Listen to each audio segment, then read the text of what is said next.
This is Learn It from an 80s Song. I am your coach, Patricia Freiberg.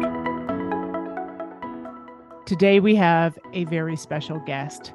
Please welcome Dr. Saswapna Singh Rawat, or Dr. Sapan. He is an Indian origin, English-trained, Canadian-based family physician with a unique approach to healthcare. Driven by passion for achieving weight loss and metabolic health through lifestyle, Dr. Sapan stands out as a beacon of holistic well-being. In a world often dominated by quick fixes and prescriptions, Dr. Sapan takes a refreshing stance. As a big believer in the principles of preventative health, he advocates for food and other pillars of health as medicine. Unlike many of Dr. Sapan's peers, he is not a pill pusher.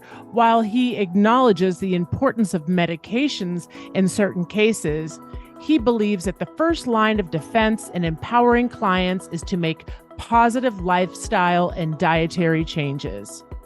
From personalized counseling through his social media videos, Dr. Sapan is on a mission to shift the paradigm, making lifestyle interventions on the forefront of health management. At Dr. Sapan's clinic, the message is clear. Medications are a backup option, not the first. With a dedicated team, including a dietitian, reinforcing the message, they are creating a holistic approach to well-being.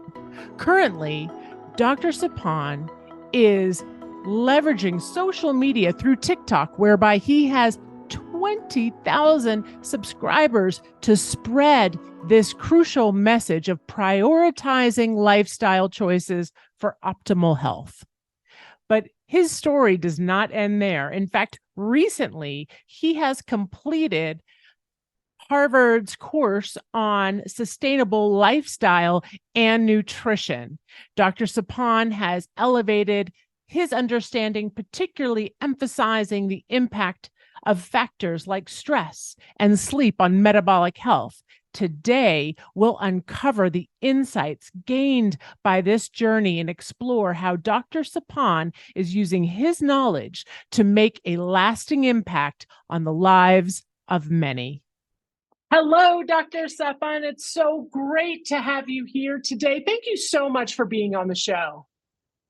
Oh, you're most welcome, Patricia. Thanks for calling me. Well, I need to tell the audience how we met each other. We are in this incredible course at Harvard's extension course, and it is on sustainable nutrition.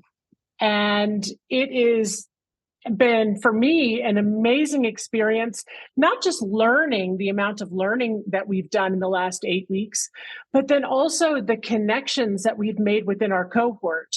And that's how I met Dr. Sapan. I'm so happy to have you here. And it's just such a pleasure to meet you online here today. Yeah, the pleasure is all mine. Thank you very much, Patricia. Yeah, same here. On the Harvard course, it's been incredible, the connections we've made and the kind of people that we've come across. It's amazing. So many accomplished people in different walks of life, from life coaches to psychologists to nutritionists, personal trainers, physicians. So it's been an amazing experience. Yes, and it's so interesting to have so many different cultures at the table too, because people are from all over the world. I'm sitting here in Switzerland, and you're in Toronto, Canada, and there are people that are, I can't even imagine the amount of countries that are coming through. And what's so cool is that we have this WhatsApp group, and in this WhatsApp group are from people from all over the world sharing recipes of the most amazing food. This is people, what they're serving in their homes across the world. Yeah, they're making probiotics like kefir and kombucha at home. That's quite amazing. Yeah, I'm quite envious. I wish I could do that. Yes, me too. I just want to thank you again for being here today. I'm super excited to dive into your story. And most importantly, well, your story is most important, but What's important today for Learned It from an 80s Song is your song choice. So, without further ado, Sapan, what is the song that best resonates with the story you're going to share with us today? Can I get a drum roll, please? What is your song? Yeah, so the song is a 1980s song, Tunnel of Love by Dire Straits. Oh, yes. And boy, did you pick a good one. I have been listening to Dire Straits all morning long. I mean, how fun for you to pick. This is a first. So we've had this podcast for 3 years. Dire Straits has not been here yet. But what's really cool is that this song is from 1981, Dire Straits' Tunnel of Love. And the song actually was in the movie An Officer and a Gentleman. So, you Richard Gere fans out there, that was an instrumental song in that show. So, what's interesting about this Dire Straits song is, and you're going to talk about how it resonates with your story. But what I learned is that the song's distinctive sound is featuring Mark Knopfler, was the writer for this song, and it's his signature guitar work that people really gravitate to in this particular song. And initially, it wasn't even going to go to the studio. So people felt that it was too unconventional. But what's really interesting is that the very beginning arrangement was a carousel waltz from Rodgers and Hammerstein. So as I was listening, and now that I saw that reference, I started listening to a lot of Dire Straits songs this morning. And, they have the song Romeo and Juliet, another song, Sultans of Swing. So when I really sat down and listened to the lyrics, I loved how the lyrics really told a story. Mm-hmm. And much like the song that you chose, it tells a story. It's almost like we are in a musical and we're listening to this unfold, the twists and turns, and it's referencing his love life in this case, the twists and turns that it has taken throughout his life. Yeah, I mean, just a bit about Mark Knopfler to start with. I'm a big fan of Mark Knopfler. And even after Dire Straits disbanded in the mid-90s, he carried on making quite a lot of albums himself. And I have all those albums. I've been listening to Mark Knopfler even till last year that he released an album. So just an amazing artist. And, he's famous as a really good guitarist with his finger picking style. He doesn't use picks. He just uses his fingers to play the guitar. He is known to not be the greatest singer. He's not like Guns N' Roses, Axl Rose or anything like that. But he's just an amazing storyteller. As you can tell with his songs, they often have this theme, this story, and often the way he sings is almost like he's just narrating a story. Yes. And it just resonates at so many levels. And of course, the instrumentation, the guitars, the pianos, the saxophones, it's just incredible. The level of composition. Some of these songs are like Telegraph Road is a song. It's 12 and a half minutes long, long songs. And it just makes you reminisce about what's happened to music today. You can just have a 2-minute song and it can get billions of views. And the amount of effort that used to go into producing music in those days, you just can't imagine. It's not done anymore. These people would sit down for 4 years and to create an album with just 2 sides on it, and these days you got to be coming out with something literally every day, in the age of social media, you got to have a new Instagram post every single day. It's not the same. It's so true. It's not the same because it really does. Now, as we're talking about it, you can really feel the artistry in it. And the only way that you can get that artistry is to be able to sit down and hash it out and rerun it and look at it from different perspectives. And it's a team effort. Yes, Mark did most of the writing for most of the songs. However, his other bandmates, which I have written down here for Dire Straits, also have a very significant part in the whole production of the show, so to speak. Yeah. And I think there is this feeling that, that era won't come back, because people, I don't think they'll ever have the time to spend 4 years creating an album of 8 songs. Yes. I don't think that'll ever happen again with the environment we're in, and which kind of is a nice move into nutrition and lifestyle, because again, there was a time when it was difficult to gain weight. Now it's very difficult to maintain ideal weight because our environment, our food environment, our lifestyles, our how busy we've become, our work-life balance, our lack of sleep, our increasing stress levels, all of these things in our, whether it's expectations we put on ourselves or the expectations, companies put on their employees, or Yes. however we want to talk about it, it's as if that period will not probably not come back. We'll now have to figure out our way around the current environment that we are in at this point of time. And yeah, that's something I think about a lot when I feel, Ah, because weight loss is the thing that I'm most passionate about in my mm, work. And a lot of it is the influences of, I don't want to sound like a conspirator theorist, but you yes. know big food lobbies, producing all those ultra processed, highly refined, cheap foods, and then to some extent the pharma lobby as well. And I would Mm, clump myself as a doctor in within that lobby of how, um, you know you can buy a lot of fast food from these people, make them billions, and then you can get some really expensive drugs to lose your weight, which are also worth several billions. And all the big lobbies are happy, and the customers in the middle get taken for a ride. That's the way I feel about the situation right now. wow, that's tremendous insight.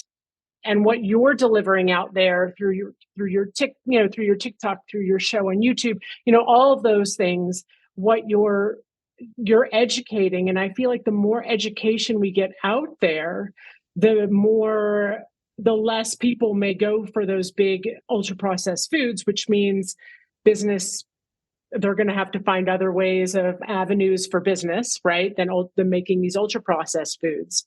And yeah, I know it's a conundrum, right? Yeah, it is. And the difficulty in some parts is that, like we were talking about, Dire Straits making a song for 4 years versus doing an Instagram feed maybe a few times a day. We have become like that, unfortunately, and people are now looking for quick solutions, quick fixes, and the kind of stuff we learned on the Harvard course about nutrition, sleep, stress, resilience, positive social connections, exercise, all of these things take time. These are permanent lifestyle changes that we need to make and maintain over a period of time. Equally, all those people who go for those quick fixes, generally those are not permanent fixes. Just like the dopamine hit you get from that Instagram feed doesn't last very long. You're looking for that next Instagram feed within a day or so. The albums that Dire Straits made, those will survive the test of time, because Yeah. they put the effort into it. It will be everlasting. And the same applies to what you do with your life and with your nutrition and your resilience to cope with stress. Those are skills that once you have, you can use those for the rest of your life. And that's what I'm trying to educate people on.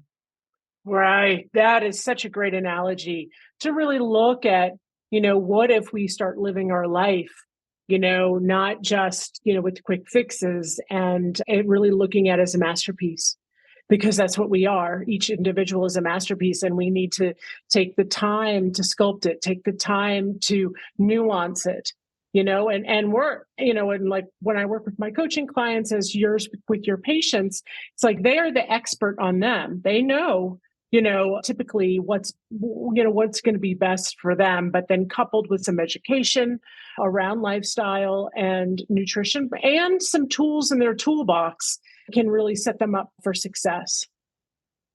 That's right. And what I feel sometimes is we become complacent and perhaps overly optimistic about the power of medication and these quick fixes. And that's something I like try to explain to my clients that if you look at metabolic illness, if you look at the whole spectrum of obesity, prediabetes, diabetes, heart disease, and all the other complications, stroke, heart attack, which come with it. It's like a problem that's coming, it's like a tree that's got an infected root, and the Right. infection is just traveling up. And everything we do medication wise, whether it's statins for your cholesterol or sugar pills, and I compare that to spraying weedicide on the leaves. You can make it look pretty from the outside, but if the problem is still rotting on the inside, you haven't really come to the root of the problem. And so I like to, despite being a physician, it sounds a bit like anti-doctor like, but I do try to explain to them that don't feel overly confident that just because you're taking these pills, everything is a-okay. You need to make those efforts on your side as well to get to the root of the problem and stop that rot from spreading from the inside itself. Really, really great words, words of wisdom. And I think you're looking at the whole patient when you speak to that. All of the knowledge that you've gotten from, medical school and through your practice, coupled with, just being a human being and living the life as well. So it's really was such a great, great way to connect that together. That's super. So with this, Sapan, would you mind sharing your story? I was when I got to read a little bit about you, I couldn't wait to have you on the show to learn more. So tell us a little bit about your story. Yeah. So the reason I chose Tunnel of Love is because it's a song about travel, about changes, and how things move from one direction to the other. And my life's been a bit like that. So my father, he's a retired diplomat, and so Indian diplomat. And so I was born in Dubai, and every 3 years we'd move to a new country, and that's how diplomats work. So I lived in every continent except for Africa. That's the only continent we did not live in. So I lived in, when I say lived, 3 years or more, that would be Dubai, which is the United Arab Emirates, and Venezuela, and Holland, and England, Indonesia, Kuwait, various countries, Canada, obviously. And so that change has been a feature of my life. And one thing I didn't realize was that it's somehow got ingrained into me. So I was just looking into this and I realized I've never lived in the same house for more than 4 years. Even when I lived in England for 15 years, we lived in 4 houses over those 15 years. So I was Wow. initially living with my parents because they were in Birmingham. Then I bought my first house in Walsall, which is in Black Country. Then we moved to our second house. Then we moved to a third house. And then we moved to Canada. Then we've already moved 3 houses in Canada in the last 6 years. So it's change is a big factor of my life, and which is why I chose a song saying that I do feel very settled where I am right now. Toronto is a beautiful place, and I feel I would like to stay here. Plus, interest rates are so high right now that I don't think I'm buying one more house anytime Yeah. soon. So, but I think the change now for me needs to happen more at a professional level. Having been working as a family doctor for 25 years now, and now the reason I enrolled on this Harvard course, like you did, was to really move into the realm of lifestyle and nutrition. And, and I gotta say, I've been in this field for the last maybe 1 or 2 years now. And I found it very, very, very satisfying. When I say in the field, I mean just educating myself and advising my Mhm. clients. Because for the first time, I feel as a doctor, I've been able to truly reverse their conditions, not just give them medication, but see them lose a lot of weight and not have to take medication anymore, come off their blood pressure medication, come off their sugar medication. And that's been truly inspiring. And I got to say, my clients, those clients have become big fans and followers of the way I do things more than any other clients did for the last 25 years that I was practicing. So just dishing out prescriptions never gave me that kind of appreciation that, helping them truly change their lives around is giving. So it's very satisfying. And this is a field where I wish to now progress. And this is the kind of change I'm thinking about, rather than changing house or changing country. I think more of a professional kind of change. I would still carry on doing my regular family medicine stuff. I wouldn't stop that. But I'm going to make more time for myself to do the other aspects, the lifestyle aspects as well. Wow, that is amazing. And, as you were speaking, what popped in my head were two words. The first one was agency, that you're giving your patients agency, that they are independent and that they can make these lifestyle changes that they make can impact their blood work, can impact their longevity, can put on years of their life.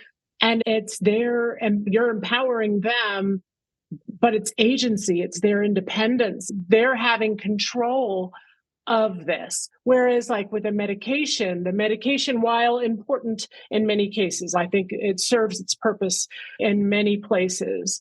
But coupled with that, with medication is something that's given to a person, right, to make a change. Whereas when your patients make lifestyle changes, it's them doing the work. It's them having that agency. Yeah, absolutely. And there were so many things we learned on that Harvard course that we are on together. I would say one study that we went through was comparing exercise and lifestyle changes to medication. And that was a really interesting study. It showed that, well, if you take this medication, your blood pressure can come down by, say, 10 millimeters of mercury. But if you cut out salt, that'll bring it down by 5. If you increase potassium, that'll bring it down by 4. If you improve your sleep, reduce your stress, do some meditation, do some mindfulness, it'll bring it down even further, showing that these changes are as effective as medication if you can sustain that and maintain that. The other kind of thing that I found really interesting on the course was how to help clients make those changes. Because one thing I was struggling with was I could just, and the coach approach that we learned about, Mm-hmm. I could just tell them exactly what they need to do, but they couldn't do it. But Right. how to empower them to be able to make those choices, how to motivate them, and also how to identify underlying factors like stress, lack of sleep, emotional eating, how to identify them and treat those underlying conditions to be able to give them the willpower to be able to make those changes. I think those were the most important and empowering parts of that Harvard course. Yes. Yes. Just the amount of control that we do have, and compare all the science, that the actual studies that they showed us with my plate, and bringing in those whole foods, fruits and vegetables, all of that. It was really, really powerful. And it's so fantastic that you're able to implement that right away, and have been implementing it for several years now with your patients, with with lifestyle medicine. That's amazing. Yeah, in fact, the starting line that the opening salvo, when I identify a client, it might be a 30-year-old with fatty liver and insulin resistance and the usual metabolic syndrome problems. My starting salvo now has changed. So what I tell them to first you need to identify your sleep. Are you getting 7 to 9 hours of good quality sleep? If not, we need to work on that. May you have some underlying conditions like obstructive sleep apnea. Are you a snorer, for example? We need to identify and work on that. Do you suffer from stress? Do you do stress eating? Are you mindful when you're eating?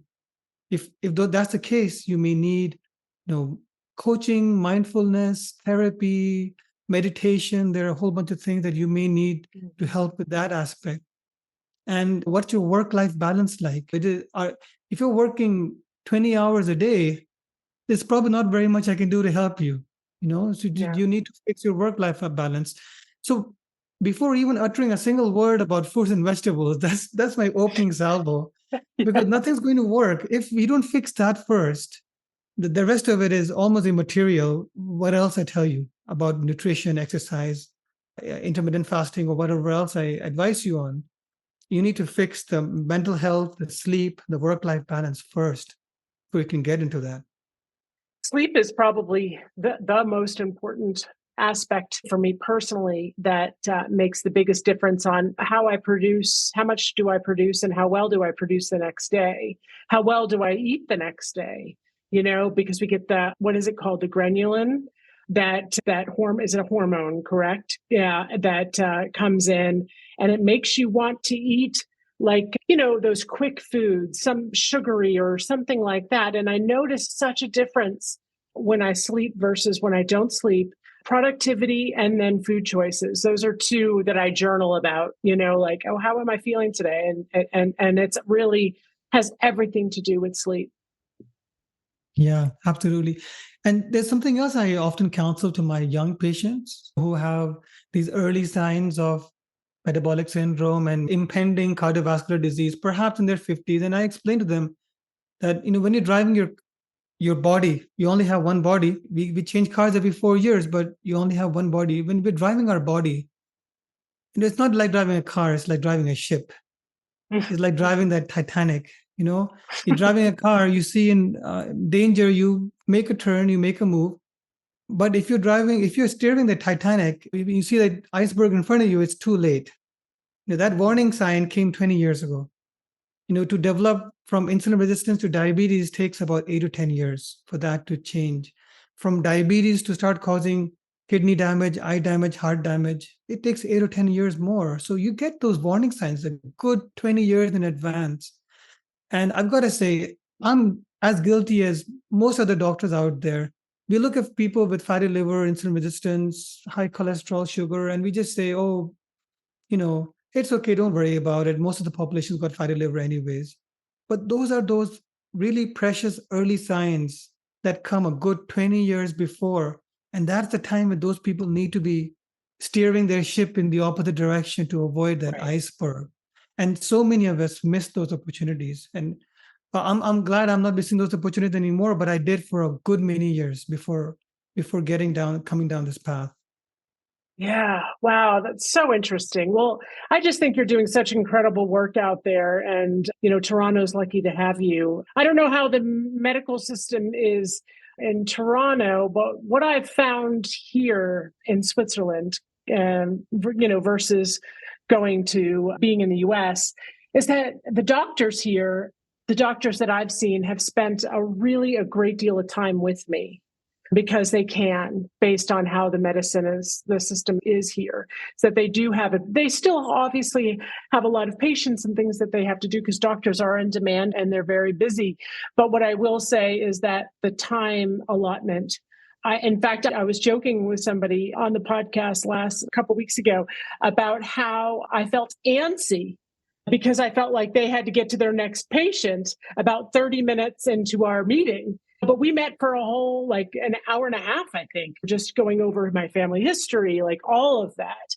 And I'm curious as to what you're finding, because if you are looking at the coach approach with patients and things like that, being able to coach as doctors and then having limited time, how do you see that working in Canada? But then also, what would you imagine the ideal being just in the medical system in general to really be able to facilitate change in patients? Yeah, so we have a very stretched medical system here. We've got millions of clients in Ontario, our province in Canada, who don't have a family doctor. So there's a lot of pressure on family doctors to take on patients and serve as many as they can. Yesterday, I saw 42 clients in my day, and we only get 10 minutes per client. So it's difficult, which is part of the reason that I do these TikTok and YouTube videos, because I don't have the time in that consultation. So often enough, I'll give them a bit of a pep talk and a bit of motivation, and then ask them to watch the videos for the rest of the info, because I can't really do it during the consultation. I'm very fortunate to have a dietitian with me who gets an hour with the client. So she does a lot of that nutrition work with them. But this is also why I'm soon about to open a new kind of business model. It's a website. It's called weightlossgroupcoaching.com. I'll share the website is still under construction, so please don't click on it just yet. Maybe just put it on your favorites next time. Still under construction, but the idea will be that I'll be doing daily 1 hour group sessions with patients on Zoom. It'll be just learning as a group. Eventually, we might have a large number of people in the group. Not everyone may be able to talk to me one-to-one on that occasion, but I'll be available every day for 1 hour. And as the business grows, it might be more. It'll be subscription based to get in there, but that's where I'm hoping to be able to spread the message more more effectively and more one-to-one with clients, where I don't have that time pressure with the Absolutely. sitting outside the waiting room, harassing my secretary as to when the doctor will be available, so Right. that's the whole idea there. Wow, that's beautiful. So it's really a great platform to get more information out there and support. What I'm thinking about is I'm a board certified health and wellness coach, and there's a lot of us out there who have gone through extensive training. And my thought is, and I've talked about this before, is about partnering with physicians and medical offices on having these coaches who can do motivational interviewing, who can help support. Because I personally, through both my children, have gone to see nutritionists and like all of that because of hormonal changes, the whole 9 yards. And being in the fitness industry was very important that I stay in the best shape possible for longevity, but also for the industry. So my thought was like, gosh, I really wished I had somebody like a coach or somebody who could help me through those challenging times, or to help me figure out goals that are achievable and what are those goals. And anyway, so I could see, as I was imagining the medical system, having these coaches, these board certified health and wellness coaches, there to support and help the doctors, because I feel like the doctors have great intentions, but they're so in demand. And it's not just looking at nutrition and longevity. We're also talking about mental health coaching. We're talking about, why can't they sleep? Well, if they've got some anxiety and things that are going on that might be mild enough that coaches could see them, et cetera, that would also be helpful. So anyway, I had to throw it out there and to hear your thoughts on it. And do you see, from your perspective, can you see that happening? Yeah, I think it should happen. Equally, I mean, there are a group of doctors like Dr. Beth Freites, who's the president of the American College of Lifestyle Medicine. And I would imagine all of those physicians who are enrolled at the College of Lifestyle Medicine, they would have those kinds of attitudes and intentions. But then equally, there are a whole lot of physicians out there, unfortunately, who just like giving out medication. I mean, I'm not going to name anyone, but in our clinic, we often get retiring doctors sending a lot of their patients to us. And, sometimes because we know them, we will take a lot of those clients. And it's shocking sometimes to see pages and pages and reams of medications our patients are on. I'm getting clients from a doctor who's retiring nearby who are on dozens and dozens of medications. And I'm fairly sure those clients have never had a single word of lifestyle or nutrition uttered to them. To an extent, sometimes there can be this, shall we say, incentive to just keep prescribing and not de-prescribe, because ultimately, in the way the financial system is set up, it kind of just benefits everyone. It benefits physicians and the lab techs and the pharmacists and the pharma companies. Everyone gets benefit from more prescribing. And once you get stuck in that kind of incentive kind of pathway, that I think just snowballs, and it can be a habit which can be stay for the whole professional life of a clinician.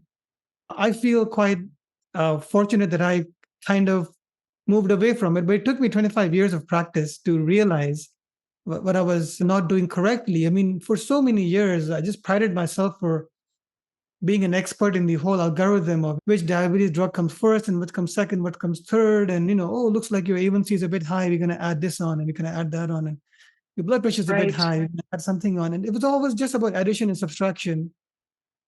Never a word of any lifestyle intervention. We didn't even think it would be effective. So, and we didn't think our clients would do it. So we never even talked about it. And I think that's the way majority of doctors do practice in this day and age. But I think physicians need just as much education as patients do. Right. In fact, if you look at the general health of physicians, you'll see a lot of them are not very healthy themselves. And it took me 11 years of training to become a family doctor. And I don't think we had a single day or even a single class of nutrition, lifestyle, exercise, or the benefits of that. So no wonder physicians are quite lousy at the whole thing of lifestyle medicine and all of this. We don't get trained in this, and we're not incentivized to be a believer in that. But this is something which does need to change. Yes.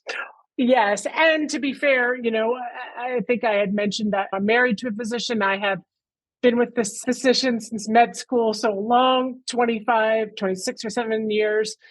And the system does not set the doctors up to be able to actually have a great lifestyle, especially early on.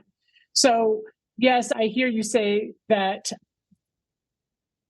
they're not always practicing what they preach, so to speak. But that being said, the system isn't allowing for it, looking at how long the hours that has to be worked, the stress involved, mental health days. I mean, it would be very hard for a doctor to take a mental health day. I mean, you'd have to get like 100 patients, like you said, 42 patients covered and all of that. So I definitely hear what you're saying. And yet I also think that we need, just like with mental health professionals, we need to be better as a society of supporting the longevity of doctors and not burning out the longevity of mental health professionals and helping them with prevent burnout, et cetera. So really Yeah. interesting conversation. So just about my story, Patricia. So, currently I'm 45 years old and recently got some blood work done. Perfect blood work, CRP inflammation level 0, which is I'm really proud of. But it wasn't like that before. I was about 12 kilograms or 26 pounds heavier than I am right now. And that was about a year ago. Oh, And I saw congratulations. oh, thank you. And I saw my blood work kind of deteriorating. My sugar was creeping up, my 3-month average sugar. And we don't have the great genetics in our family. So I could see that, that iceberg was there in the distance. Mm-hmm. If you tell you about my family history, my dad, he got diagnosed with diabetes type 2 at the same age as me, so at 45. Despite being a marathon runner, and he still runs now, but despite being very active, and I'm quite active myself. I love tennis. I play over summer. I play every day, singles tennis. But despite doing a lot of exercise, the weight was going up. The metabolic markers like sugar were going up. The blood pressure was going up as well. And I could see what was coming because I'd seen it in my family. My dad got diagnosed diabetic at 45. My grandfather had a heart attack at 55. My grandmother had a stroke at 55. My uncle died of a heart attack at 55. And, that's the kind of genetic. But my biggest inspiration is actually my dad because currently he's 75. He's a big believer in yoga, in meditation, in maintaining good health, good nutrition. He actually took early retirement from his work as a diplomat to focus on his health. Oh, And, wow. and at 75, this might sound strange to people, but he's actually breaking records of longevity in our family. No one has ever lived till 75 in the father side of my family because the genes are just so. And I've talked about genetics. There's something called the thrifty genotype hypothesis, where you know certain ethnicities, and it's more common with people, South Asians, Filipinos, Hispanics, natives. We just tend to have more obesity, diabetes, and these kinds of metabolic problems. And it's related to how our ancestors had to go through a lot of hardship, and they went through famine and feast cycles, and as a result, the genetics became more predisposed towards storage of fat and storage of energy to get through the next famine. It's a very short-termish kind of a genetic pool where the genes, what they say to you is, well, who cares about living past 55 because you're not going to make it anyways. You want to plan for that next famine or that next colonial invasion or that next drought or next flood that's going to come. Make sure you have enough fat stored in your liver to get through that period of hardship. That's how the Darwinian evolution has taken the genetics. So those people, they would start developing these metabolic problems early. And I've got several clients, particularly from these ethnicities, who develop type 2 diabetes at the age of 30 or 25, despite having normal BMI, having a normal weight. And so how Wow. you overcome that can be quite challenging. So when I saw myself in that same kind of position at 45, with sugars going up, blood pressure going up, I thought, well, I don't want to die at 55. Need to do something about this. And that's where I started examining everything, just like a layman would, going into nutrition, into intermittent fasting, into exercise, just delving into all of it. And one thing I found really interesting in the nutrition space is the amount of polarity there is. There are these diet tribes. You've got the carnivore keto on one side, and you've got the vegans on the other side, and you're not really sure whom to believe. Do you believe the Paul Saladinos, or do you believe the Neil Bernards out there? All these are very, very different kind of camps. And this is the main reason I came to Harvard to do the nutrition course, because I said, I got to hear it from the most established, most reputable, credible source, and understand. And because sometimes you can't have all the knowledge, but the best decision you can make is whom to follow and whom to believe. Yes. I decided, okay, Harvard is the one. Let's go there. Let's get the information from there. I'm really pleased with the outcomes. And Patricia, it'd be good to know about your thoughts on, the kind of nutrition we heard studied at Harvard. Yes. Well, yes. If there were a famine, I would be the last one standing, because that's how I felt like my metabolism has been, my whole life. I'm very athletically built.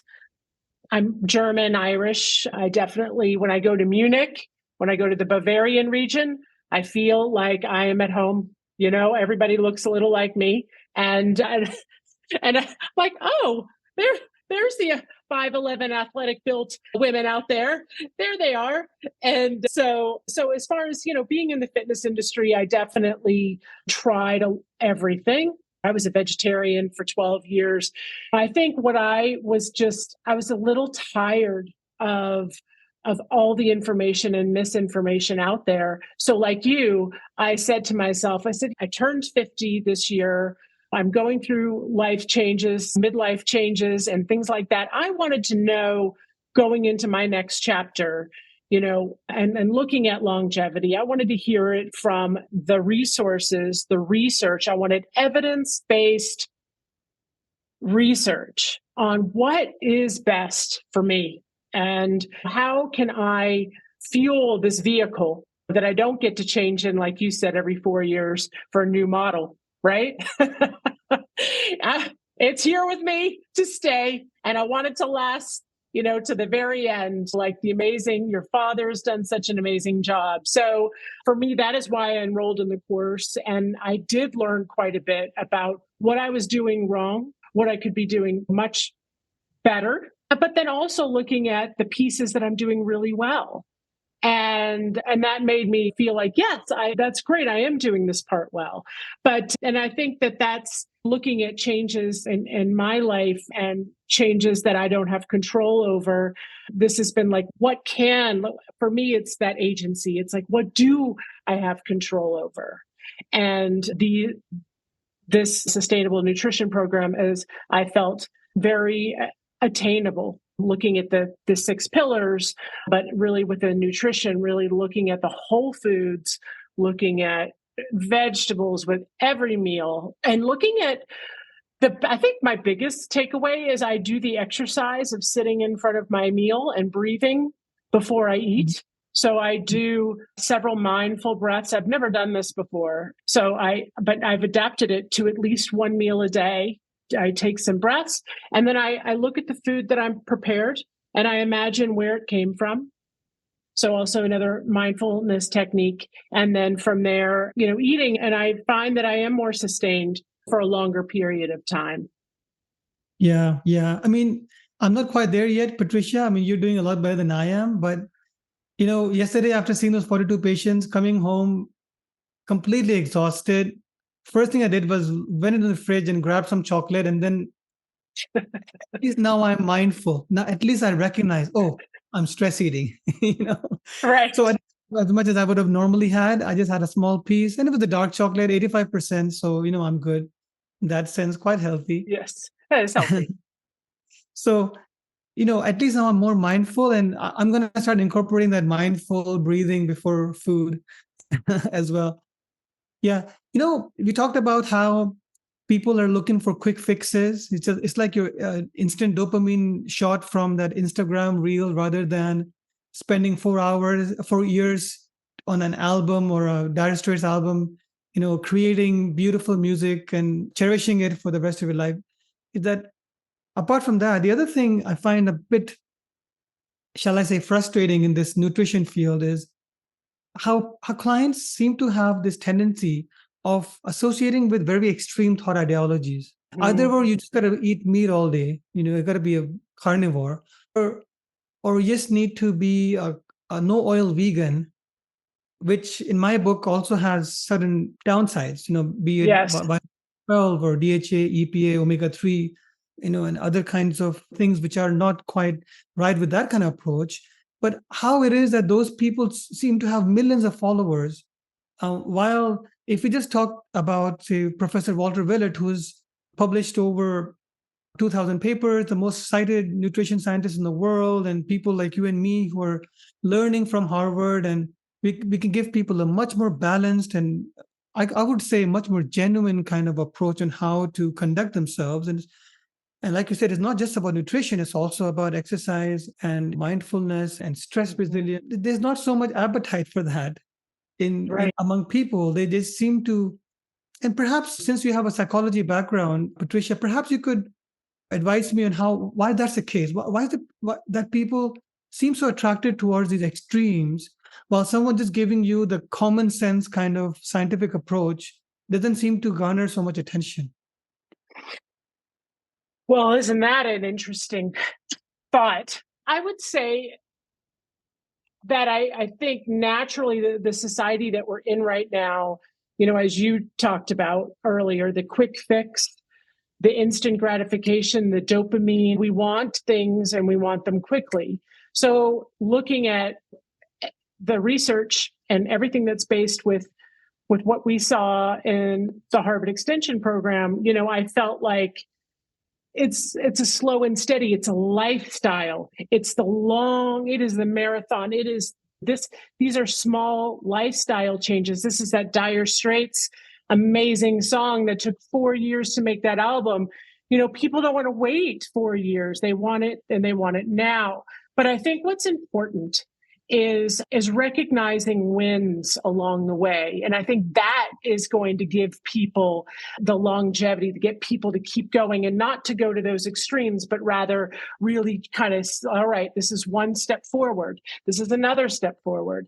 I think people can get that through, just their own journal and reflecting, like, wow, this week I had this many vegetables, not looking at what I didn't do, what I subtracted or what have you, but actually what I did do. So looking at, like, I incorporated vegetables in every meal today. Like, that is a win.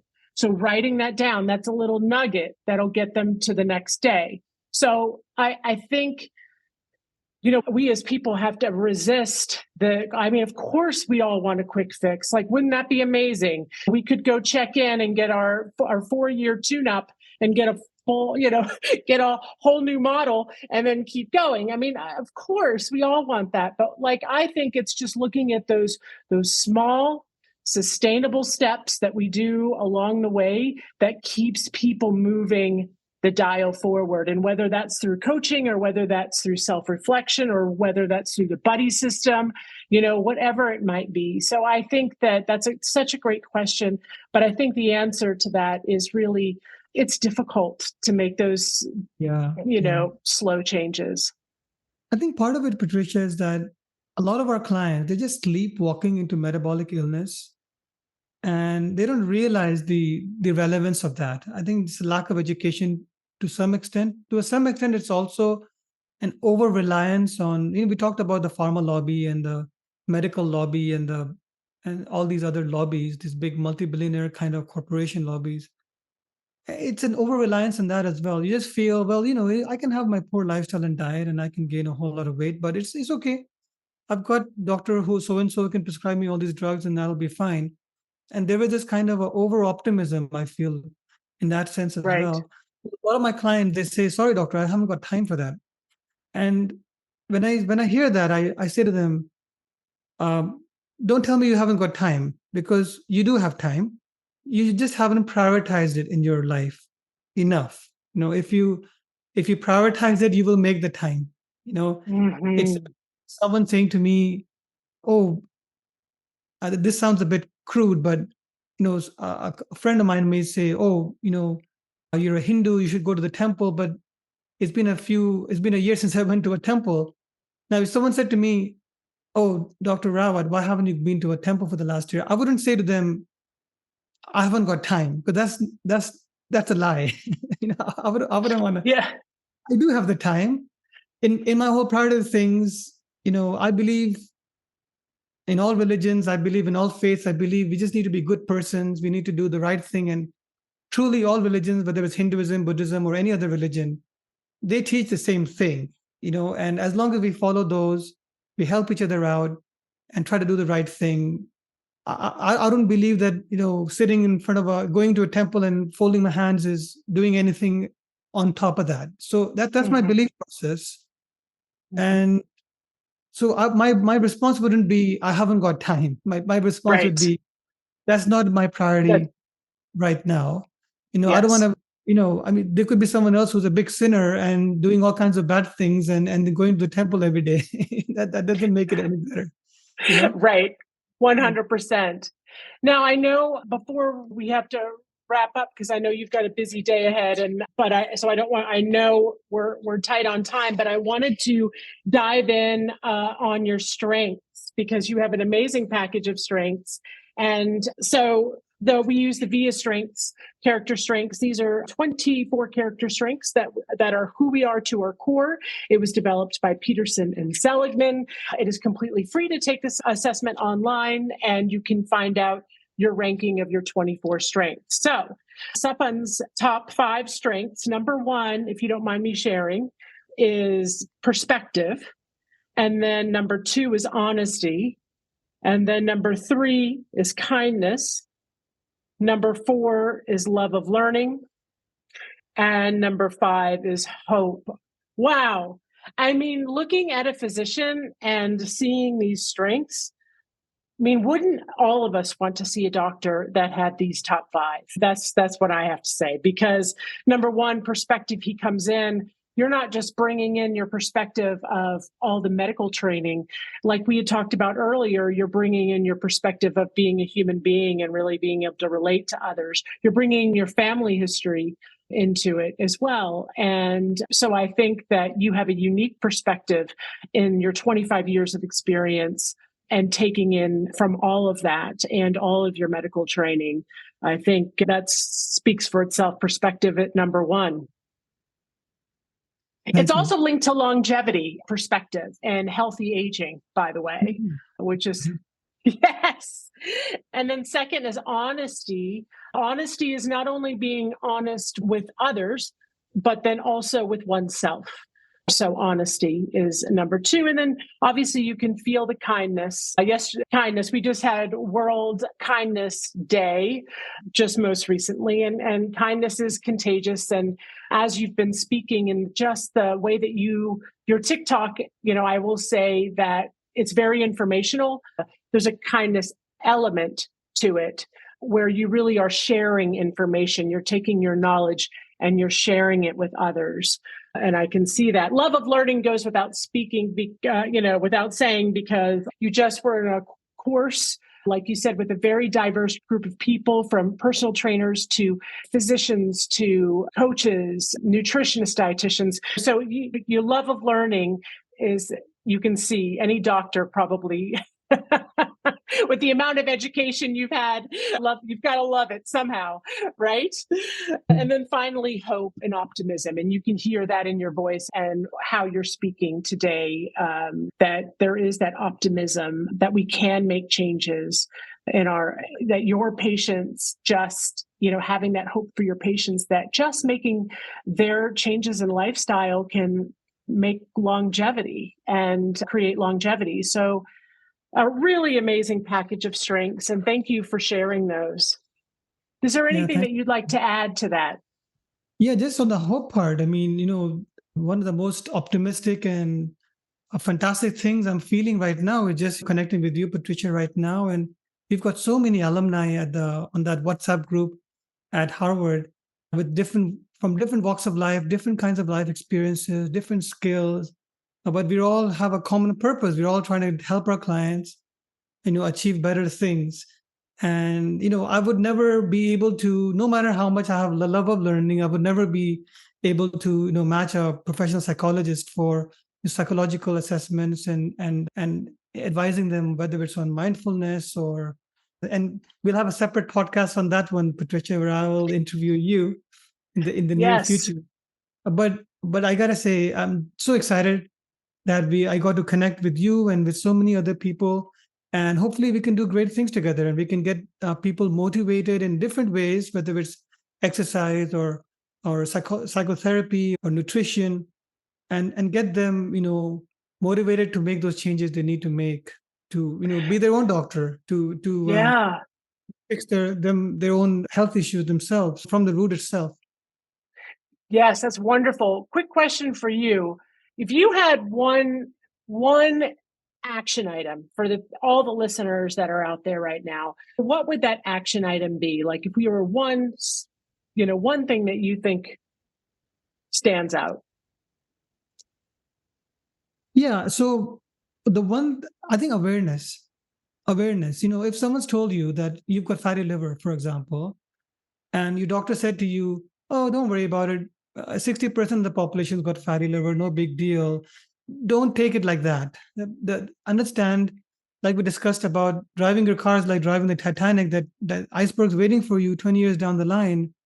And if you're 30 right now, and you've already got insulin resistance, and it's going to take 10 years to get diabetic, it's going to take 10 more years to have that heart attack. Remember, 50% of people who have a heart attack die on the spot.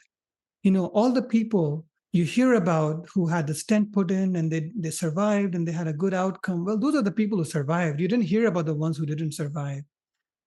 And don't play a lottery with your life on what's going to happen 20 years down the line. You've got a 50% head or tails chance you could not make it to see your grandchildren. So don't do that. You have to steer your ship early enough when you get those Yes. first warning signs.